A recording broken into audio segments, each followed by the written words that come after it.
Hey everybody, Barry Nadler with eLearning Deconstructed.com, where we create e-learning rock stars. Today we're going to talk about how to use animations in PowerPoint. This is not going to be a tutorial on how to build animations. It's going to be a discussion about the theories behind some of the animations and how to use them to your benefit. If you're looking for tutorials on how to build animations, that's going to be a different video. So why was I driven to create this video? Well, over the past few months, I've been working with instructors and trying to teach them how to use PowerPoint, some of the theories behind why animations work the way they do and when you should use certain ones and not other ones.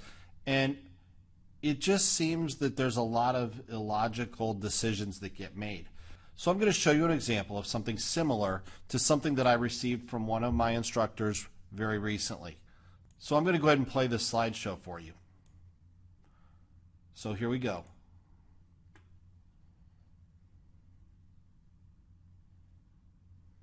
So let's break it down and I'll share with you what I had an issue with. So first off, animations need to follow the flow of the direction. So these arrows are pointing from the left to the right.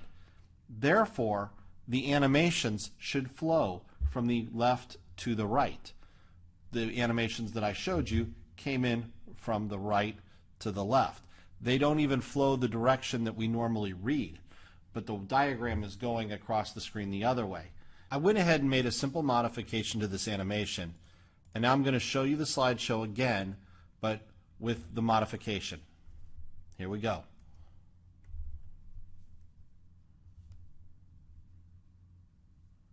Did you see the difference?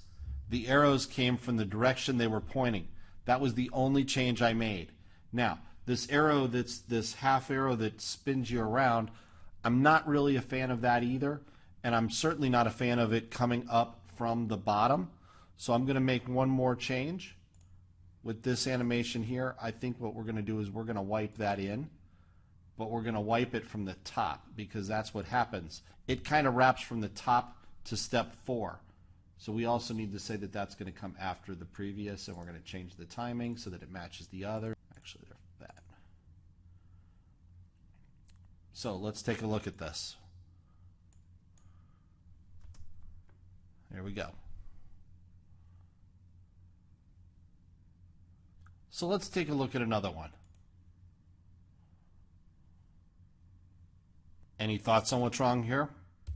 The problem is gravity.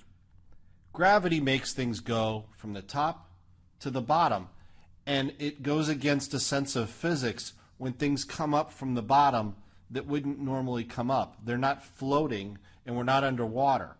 So what we need to do is we need to change each of these here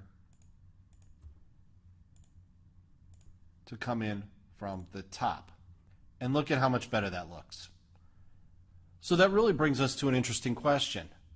Is which animations should I use? PowerPoint comes with a bunch of animations. So, for example, you have none. You have appear, fade, fly in, float, split, wipe, shape. And if you open this up, there's more and more and more. Something that we should be thinking about is just because you've been given this large toolbox of things doesn't mean you have to use it all the time.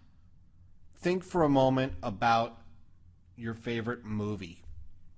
What are the typical animation type things or transition type things that you might see in a movie? For example, you might see a cut. A cut goes from one screen to the next.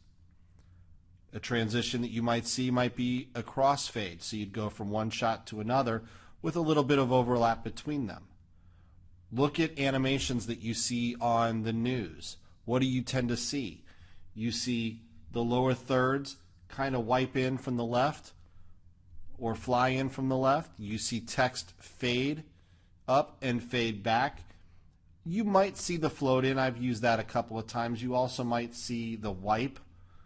I've used things like the grow and shrink. I've used the teeter. I've even used a zoom. So if I want to bring something in from the background in a slow zoom, I've done that.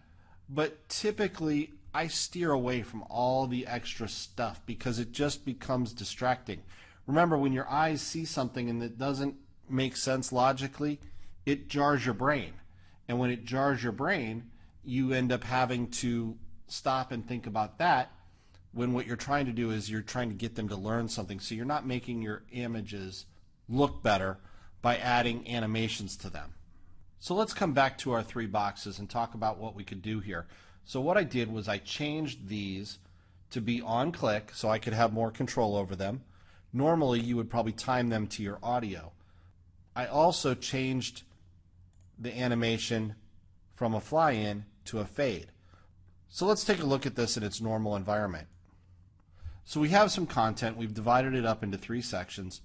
And for the first topic, we're going to talk about this, that, and the other thing.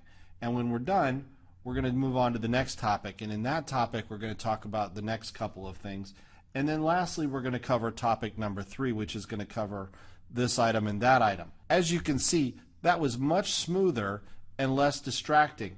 And it actually looked pretty clean. That's what we're talking about. We want clean, we want less distraction. There's not really a trick to this. The message really is, with PowerPoint, less is more. Clean, neat, less distractions. If you find yourself wanting to put in lots of animations, here's your fallback. Use a fade. It's simple, no mess, and it always looks nice. So as I said at the beginning, my name is Barry Nadler with eLearningDeconstructed.com, where we create e-learning rock stars. I hope you found the information in this video useful, and if you liked what you saw, check out our website and see all the other video tutorials and articles that we have for you. Thanks, and see you later.